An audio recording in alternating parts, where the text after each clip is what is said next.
Hello everyone. आशा करता हूँ आप सभी का स्टेज सेकंड और थर्ड का एग्ज़ाम अच्छा गया होगा। अब आप सभी सोच रहे होंगे जिन्हें लगता है उनका स्टेज सेकंड और थर्ड क्वालिफाई हो जाएगा कि उनका फाइनल कट ऑफ में नंबर आएगा नहीं आएगा, उनके कितने मार्क्स हैं। ये सभी क्वेरी के जवाब मैं इस वीडियो में दूंगा। तो चलिए वीडियो की शुरुआत करते हैं। मैं हूं अभिषेक चौहान, आपका स्टडी टीम में हार्दिक स्वागत है। फर्स्ट ऑफ ऑल मैं आपको इसकी वैकेंसी दिखा देता हूं कि जेएसए की एक्चुअल वैकेंसी थी कितनी। तो ये ऑफिशियल साइट है और मैं इसे स्क्रॉल करता हूं। ये पटवारी, ये रहा जेएसए। जैसे कि टोटल वैकेंसी थी 292, 292 वैकेंसी थी। इसमें जनरल की वैकेंसी थी 81 और ईडब्ल्यूएस 1943 थी।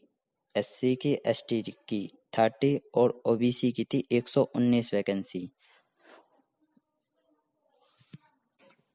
और इन 292 वैकेंसी के लिए डीडीए ने शॉर्टलिस्ट किए हैं 3169 बच्चे। ये रही उसकी लिस्ट। और एक्चुअली मैंने इसी को बेस बना के फाइनल कट ऑफ मेरिट तैयार की है।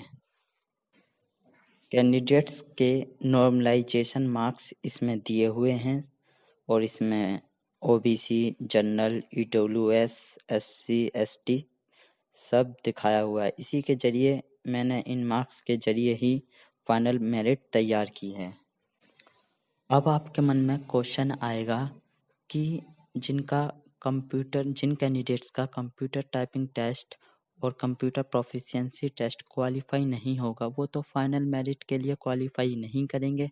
हाँ, ये ठीक है, बट मैंने लेके चला है कि 60 to 70% क्वालिफाई कर जाएंगे, क्योंकि मेरिट जो मिनिमम क्वालिफाइंग मार्क्स है वो इतने ज़्यादा नहीं है। ओबीसी के लिए 35% है, एसटी के लिए 30, एससी के लिए भी 30 और जनरल के लिए 40% है। और ये कंप्यूटर प्रोफिशिएंसी टेस्ट में 100 में से 30-35 ज़्यादा बड़ी बात नहीं है।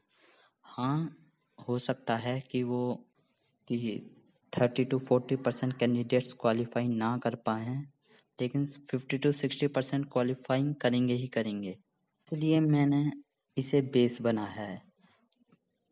तो फर्स्ट ऑफ ऑल मैं आपको मेरिट दिखा देता हूँ जो डीडीए ने जारी करी थी सेकंड और थर्ड स्टेज के लिए। ये जनरल की 88, ईडब्ल्यूएस की 78, एससी की 65, एसटी की गई 61, ओबीसी की 70। बिकॉज ओबीसी की वैकेंसी ज़्यादा हैं, इसलिए उन्होंने 1190, इसका मतलब है 1:10 का रेशो इन्होंने लिया है। मतलब एक सीट पर 10 बंदे।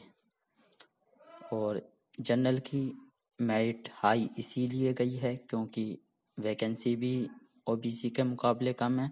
और एक्चुअल मैंने देखा उसमें जो शॉर्ट लिस्टेड हुए हैं 3169 बंदे, उसमें जनरल कैंडिडेट्स के काफ़ी हाई मार्क्स हैं। बिकॉज ज़्यादा पढ़ने वाले हैं भाई, वो बहुत ज़्यादा मार्क्स हैं उनके, इसी वजह से मेरिट इतनी हाई गई है 88। और ईडब्ल्यूएस की वैकेंसी कम है, 19 वैकेंसी हैं ओनली, इसी वजह से इनकी 78 गई है, एससी की 65 और एसटी की 61। तो चलते हैं, मेरी फाइनल एक्सपेक्टेड कट ऑफ ये है। मेरे हिसाब से जनरल की जाएगी 95 से लेके 104, इसके बीच में ही रहेगी। और ईडब्ल्यूएस की 85 से 90। यहाँ जनरल में मैंने 9 नंबर का गैप किया है बिकॉज उनके नंबर काफ़ी हाई हैं और इसी वजह से मैंने 95 to 104 किया है। हाँ, कुछ कैंडिडेट्स को इसमें बुरा लग सकता है कि इतनी ज़्यादा मेरिट जा रही है कि आपका गलत होगा, बट ये एक्सपेक्टेड है। जहाँ तक मुझे लग रहा है इतनी ही जाएगी। और जिनके 90 हैं, 92 हैं, उनके चांसेस कम ही लग रहे हैं मुझे। मैं जनरल की बात कर रहा हूँ। ईडब्ल्यूएस की 85 से 90 इसके अप्रॉक्स रहेगी। एससी की 72 से 78 इनके बीच रहेगी। एसटी की 67 से 7, ओबीसी की कट ऑफ 79 से 88 के बीच रहेगी। और घबराइएगा मत दोस्तों, जो आप तैयारी कर रहे हैं आगे की करते रहिएगा। एनटीपीसी की तैयारी करते रहिएगा जिन्होंने भरा है, और मायूस मत होइएगा ज़्यादा। और अगर मेरी वीडियो आपको पसंद आई हो तो प्लीज़ सब्सक्राइब ज़रूर करना और शेयर ज़रूर करना। Okay, thank you for watching study TM. Thank you.